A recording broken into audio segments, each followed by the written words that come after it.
Muy buenas a todos chicos y bienvenidos a Team Zeto. El día de hoy les traigo la segunda parte de la historia del meta según el artículo de MidMoto27. Dicho esto, comenzamos. El comienzo del año 2005 fue una continuación del formato posterior a la banlist. El meta todavía estaba dominado por variantes del caos, ahora centrado por completo en explotar al Blackluster Soldier y al Magical Scientist para impulsar sus jugadas.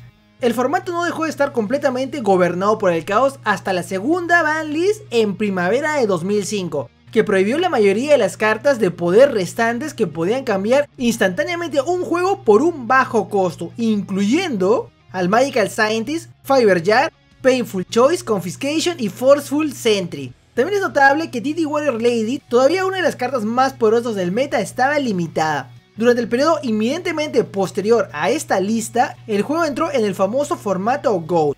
El formato GOAT fue gobernado por el GOAT Control, una evolución adicional del deck Chaos Control que se centró en utilizar chivos expiatorios y metamorfosis para invocar a Thousand Eye Restrict. La gran cantidad de cartas poderosas eliminadas por las dos primeras banlists allanó el camino para un juego mucho más lento y metódico.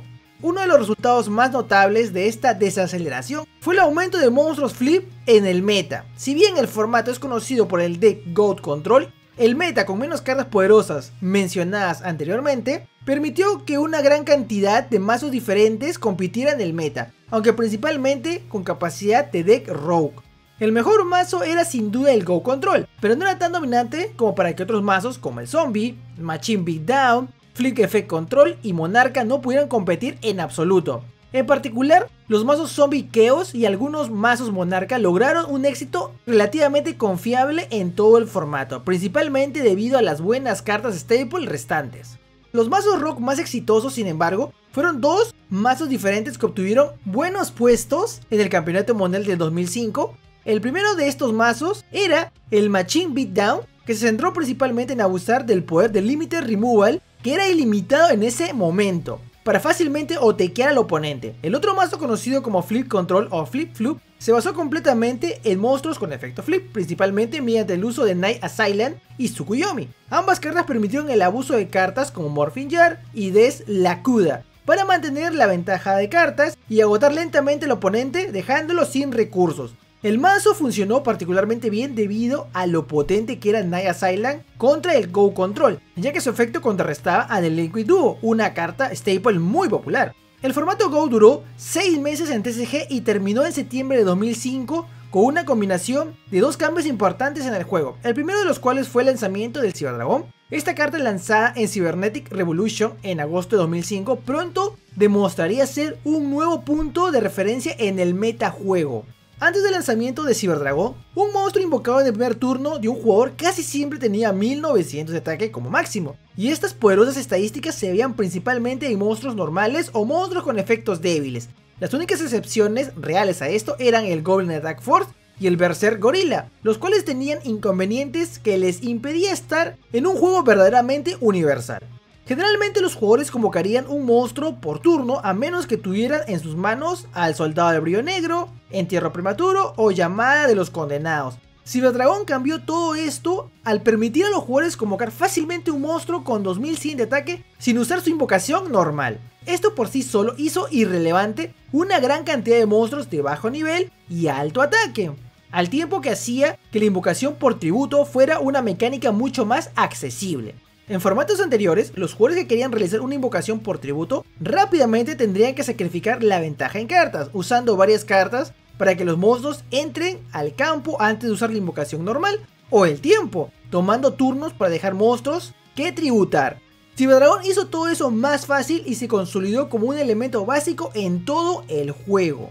La banlist de septiembre de 2005 también ayudó a finalizar el formato GOAT. Grateful Charity, Sinister Serpent, The Liquid Duo y Blackluster Soldier fueron prohibidos y por lo tanto se eliminaron la mayoría de las cartas de poder más grandes del formato. Además, Thousand Eye Restrict, Scapegoats y Metamorfosis fueron limitados, lo que hacía que el famoso combo GOAT fuera inconsistente. Tsukuyomi, Book of Moon y Night Assailant también fueron limitados para golpear tanto al Flip Control como a muchos mazos de GOAT Control que los utilizaban. Finalmente, el Limited Removal fue limitado para debilitar al Machine Beatdown, considerando tanto su poder actual como con la nueva herramienta que había recibido con el Ciberdragón. Cuando terminó el formato GO, el Chaos volvió a ser el tipo de mazo más frecuente durante la última parte del año en su variante Chaos Warrior Toolbox. Los únicos mazos importantes que podían desafiarlo eran el Monarca, algunos mazos zombie y el Machine Beatdown, pero en general era el mejor mazo sin duda de su tiempo. La variante de Chaos más común que surgió en este formato fue el Cookie Cutter Warrior Toolbox. Este mazo dejó de enfatizar solo correr una copia de una carta clave y en su lugar pasó a correr de 2 a 3 copias de una carta clave para que sean más fáciles de robar en un juego promedio. Una de las cartas más importantes fue Spirit Reaper. Spirit Reaper había tenido un uso variado en el meta desde su introducción en 2003 y en 2005. Las ventajas de ser imposible de matar en batalla y al mismo tiempo que podía quitarle una carta de la mano al oponente, hicieron de Spirit Reaper una de las cartas de staple más prominentes del formato. Otra carta básica importante fue Ciberdragón, que hizo que ir en segundo lugar fuera más viable y permitió a los jugadores establecer múltiples amenazas en el tablero en un turno. Las trampas que se activaban en la fase de batalla también comenzaron a tener un uso mucho mayor durante este formato. Si bien Sakuretsu Armor se usó durante el formato GOAT, generalmente solo se lleva una copia o en el side deck. A medida que continuaba el formato de octubre de 2005, la prevalencia de destrucción de un solo monstruo creció y creció con Sakuretsu Armor, llevándose a 3 en casi todos los top decks. También cartas como Smashing Ground y Widespread Ruin comenzaron a ponerse de moda. Este énfasis en la eliminación de uno por uno definiría el formato y fue una de las principales razones por las que las estrategias Warrior Toolbox eran tan prominentes entre los decks del caos en ese momento. El Warrior Toolbox estaba formado por DD Warrior Lady, DD Assailant, Dun Saluk, Exiled Force y a veces DD Survivor y Mystic Swarman nivel 2 también. Todas estas cartas se podían buscar usando el Reinforcement of the Army, lo que les hacía accesibles de manera muy consistente. El énfasis en los monstruos DD, especialmente DD Assailant, que a menudo se corría de 2 a 3 copias, estaba muy en línea con el enfoque en ventaja en cartas. Otra variante del deck Cookie Cutter Warrior Toolbox también obtuvo resultados relativamente destacados en este formato, el Tomate Control. El deck era en gran medida el mismo que el Cookie Cutter Warrior Toolbox estándar, pero se centró en utilizar a Mystic Tomato para obtener de manera más consistente cartas de poder como Spirit Reaper o Dun Saluk más rápido, pero también le dio al mazo un acceso mucho más consistente a las cartas como Sangan y Newdoria, que fueron algunos de los flotadores más destacados durante este formato. El mazo también se aprovechó muy a menudo del motor Aprendiz de Mago. Este motor constaba de 3 aprendices de mago y de 2 a 3 All Vindictive Magician. El objetivo general del motor era mantener la ventaja de campo y al mismo tiempo dar la opción de eliminar un monstruo con All Vindictive Magician o ganar una carta de hechizo de regreso con el Mago de la Fe. Otro deck que se vio en juego en otoño de 2005 fue el Basu Ritor. Este deck era en gran medida lo mismo que los otros decks top del formato, utilizando el motor Warrior para brindar una variedad de opciones al jugador, pero usaba a Basu the Soul Eater como insignia. La razón detrás de eso fue que Basu, completamente busteado, alcanzaría los 2500 de ataque, lo que superaría a las otras cartas de ataque alto en el formato como Ciberdragón, Chaos Sorceress y a los monstruos Monarca.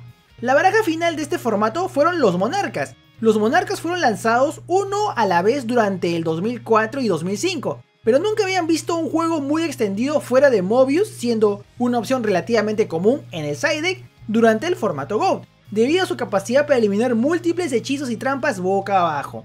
Sin embargo, la llegada del nuevo formato hizo que los mazos Monarca más dedicados vieran un pequeño aumento en popularidad. Estos mazos se centraron casi por completo en Mobius y Sabor, aunque Sabor aún no ganaría la popularidad de la que disfrutaría más tarde. La estrategia detrás del mazo era concentrarse en usar muchas trampas que se activaban en la fase de batalla y cartas de destrucción como fuera posible para proteger las diversas ventajas del deck que generaban los monstruos con efecto flip. Los más usados eran de Koichi y el Mercader Mágico. Ambas cartas cuando se voltean obtendrían la ventaja en cartas, lo que las convierte en opciones extremadamente versátiles. También tenían la ventaja de permitir que su controlador no perdiera la ventaja en cartas incluso si eran destruidas.